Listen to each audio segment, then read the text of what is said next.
Vidisha collector के आदेश के बाद सिरोंज में स्थानीय प्रशासन के अतिक्रमण हटाने को लेकर सख्ती व्यापारियों को नागवार गुजरी और वे राजनीतिक दबाव बनाकर विरोध पर उतर आए।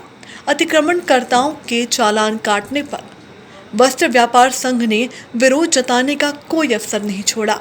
इस दौरान जमकर टकरार हुई, आखिर कार्रवाई रोकनी ही पड़ी। आपको बता दें, सिरोंज में कपड़ा व्यापारियों और प्रशासन के बीच विगत 2 दिन से खींचतान चल रही है।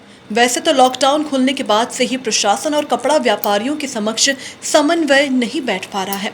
यही कारण है कि जब भी प्रशासन सिरोंज के बाजार में निकलता है तो किसी न किसी बात को लेकर वस्त्र व्यापार संघ और प्रशासन के बीच टकरार हो ही जाती है। वस्त्र व्यापार संघ का कहना है कि प्रशासन उनके साथ पक्षपात का रवैया अपना रहा है। हमारी वर्षों पुरानी मांगों पर प्रशासन ने अब तक ध्यान नहीं दिया है। नियमों के पालन कराने हेतु बाजार में निकले प्रशासन को व्यापारियों की जमकर खरी खोटी सुनना पड़ी। और आज हमारे व्यापारी लगभग 2 से 2.5 महीने के लॉकडाउन के बाद 15 दिन से व्यापार कर रहे हैं, तो प्रशासन को खलक ने रखा है। प्रशासन को तकलीफ हो रही है, हमारे व्यापारी से व्यापारी को दबाया जा रहा है। ये वस्त्र व्यापार संघ बर्दाश्त नहीं करेगा। हमारा व्यापारी बहुत ज़्यादा तकलीफ में है।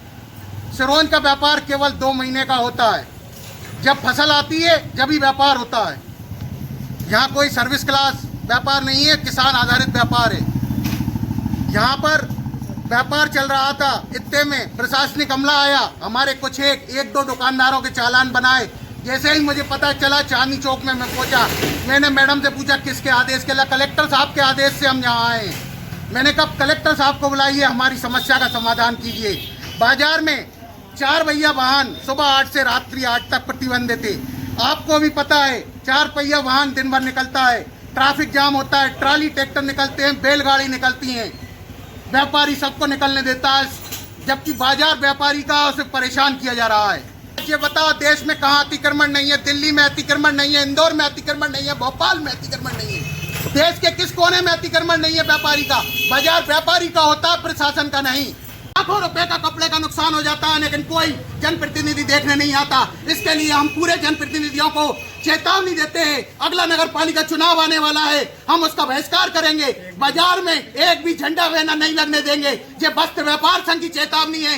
वस्त्र व्यापार संघ से कंधे से कंधा मिलाएगा राजनीतिक पार्टियां, तो ही चुनाव लड़ पाएंगी, नहीं तो हम बहिष्कार करेंगे। हमारी समस्याओं का समाधान करें।